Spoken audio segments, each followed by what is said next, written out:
Why do we work? Maybe your first answer would be that because we try to earn money. But sometimes you are working also without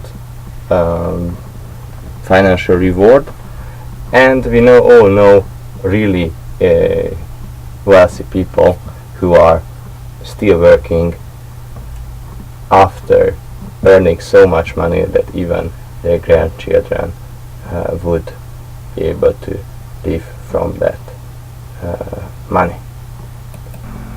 Another question is, what do we exactly call work, or how we are defining the notion of working? If somebody is gardening, is that job too? Or with other words, how do we split the hobbies from working?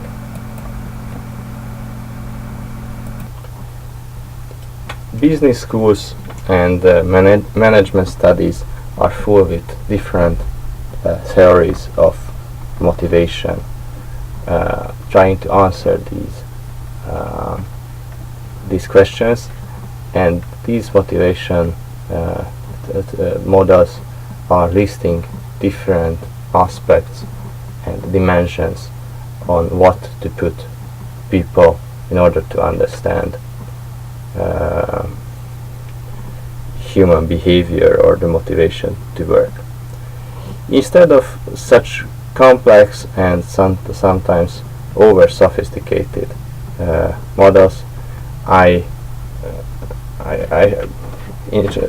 present you a very simplified one that goes back to the roots of our motivation.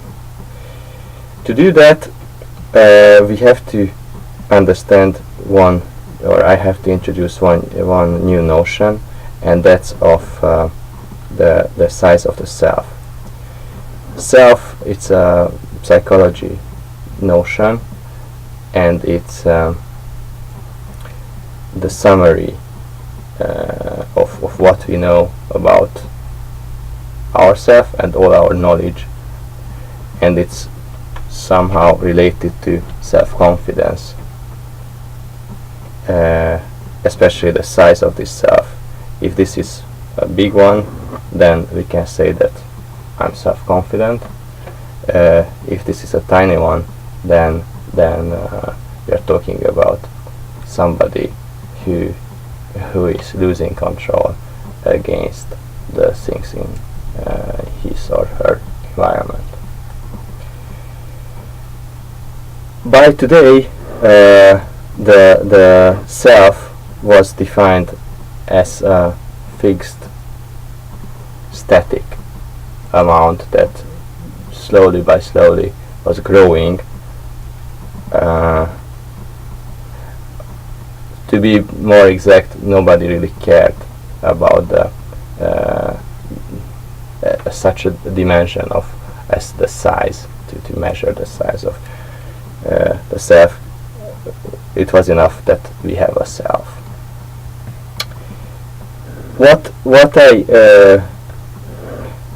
If we accept that the self can have a size, we can understand also why we solve problems, and in more general why we are working. When watching carefully how the size of the self is changing over time, we can notice a pattern that I described as IPP pattern. It's an abbreviation of an integrated psychology paradigm, and this process is if we take this axis as the time and this axis as the size of the self, then as we are facing a problem, the size of the self is shrinking. That's this process I call self-narrowing. because we feel the problem as bigger and bigger around us, and ourselves more in this direction, more in the tiny direction, with anxiety and being afraid that we won't solve this problem. If we are lucky, then we will solve this problem at this point, and here comes a very dramatic change. In a very short time period, our self will grow compared to the original size. We will have a profit, an increase, and that profit is what we have learned. Because by solving a problem, we at the same time we are also learning something. And over time, our self was growing, meaning also that we are more in control of the environment. We know more, so our skills have developed. This is an interesting period that starts from here, because our self cannot grow or cannot stay on the same level if we are not sharing the new knowledge with others. So here we have to spread the new knowledge what we acquired here. And that's what I call a constraint of communication, a communication constraint, this period. And this is what requires people. So if we are not surrounded by people, we don't have whom to share the new knowledge with, and our self cannot grow further and further. If you are connecting what I'm saying with our original question, maybe at some points you already understood why I'm talking about the self size and how this connects to working. We need colleagues here, because even if I solve a problem, I sell a huge service, or I make a great deal, and I don't have whom to tell this, I cannot be proud. If I try on yourself, try to not tell a success to anybody.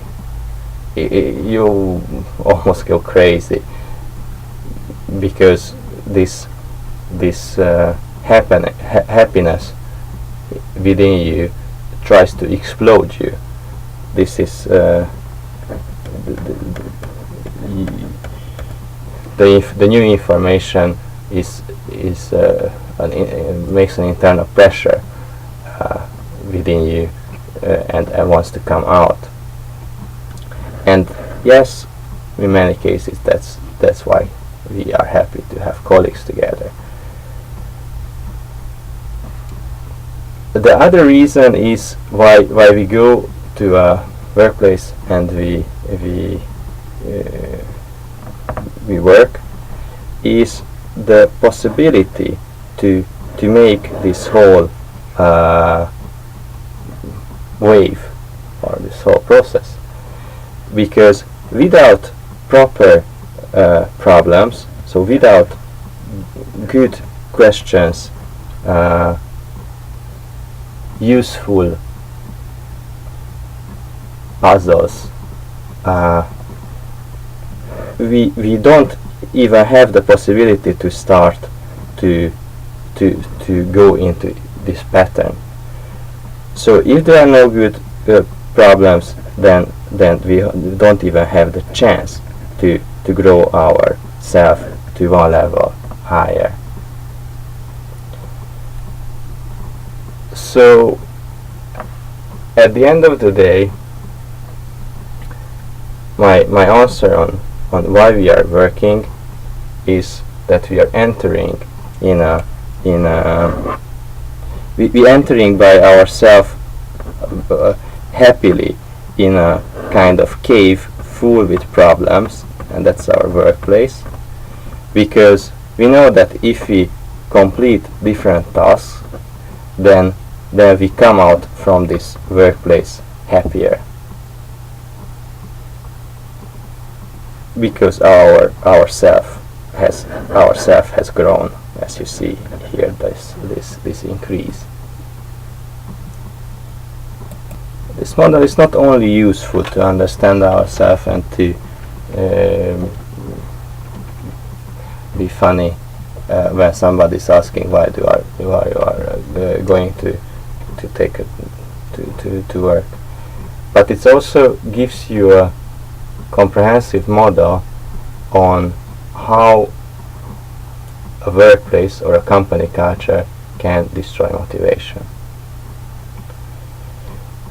One way of destroying motivation is not letting people or to have enough time to reach the point where they are solving problems. You can see that this process is also a little bit risky, because if we are stopping the process here somewhere, or even here, then it's a huge loss of self's size. You were entering here, and if the problem-solving process has stopped here, and you don't even have the chance to continue it, then you were losing so much of yourself. You are feeling yourself incompetent,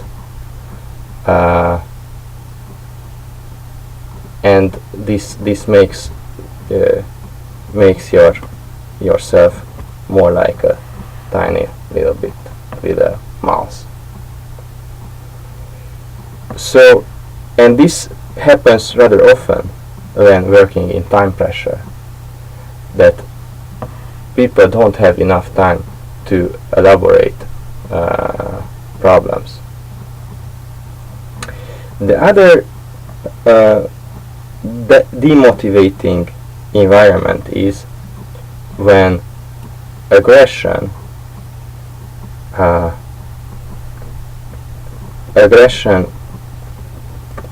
itself is a self-narrowing behavior. The aggression is, if you take two people's self, aggression is when this A person is increasing his or herself more and more against this person's B self.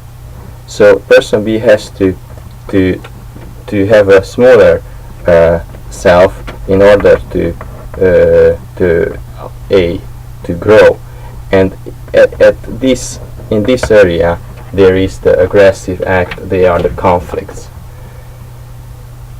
If A is the superior, B is the worker, then many cases happens that B comes from his or her workplace demotivated, because he's frustrated and his or herself was decreased, not split, but almost was hurt. And aggression, it's not only a self-narrowing, gives a self-narrowing environment, but it's also working against problem solving, because here at this point people have to be a kind of relaxed, special mindset to find the new solution and to be creative. It needs a kind of creativity. And aggression, instead of warming up and making this whole mindset loose, balanced one, makes them a very rigid, like high and tough walls, and doesn't allow of the flexibility that is needed to have this internal restructuring that is required the problem to be solved. So an aggressive or stressful environment again leads to the self-narrowing and is demotivating. Time pressure and a rigid, stressful company culture is killing also this part of the process. So even if you were lucky to find a solution on a problem, but you don't get the chance to spread this word, to celebrate your successes with your colleagues, in that case there is no room for yourself to expand.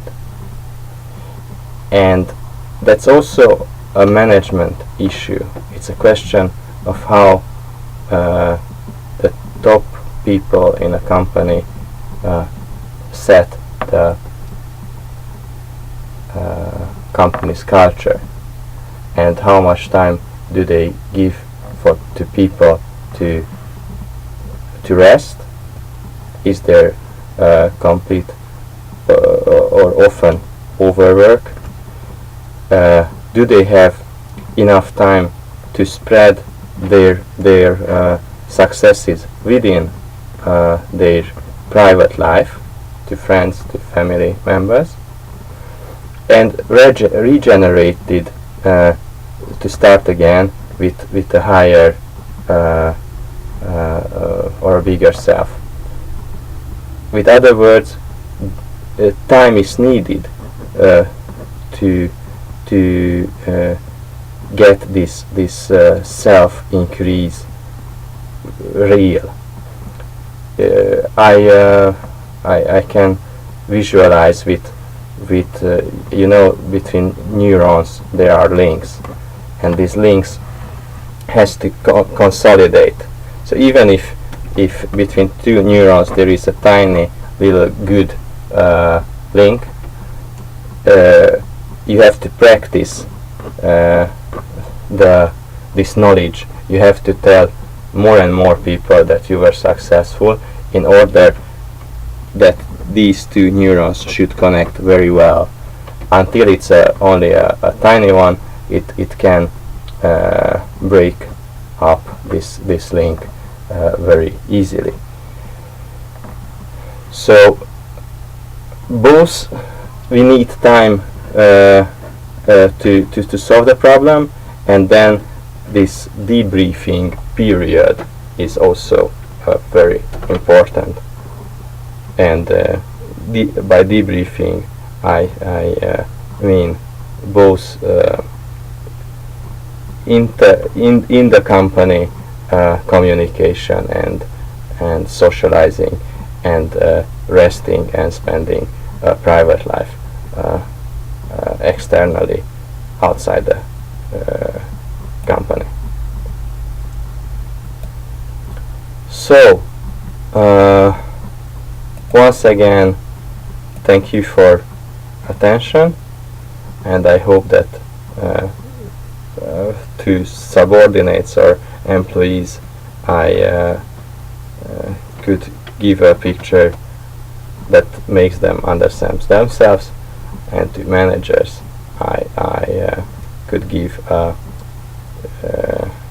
good idea on how to understand their people behavior and maybe to manage them a little bit better.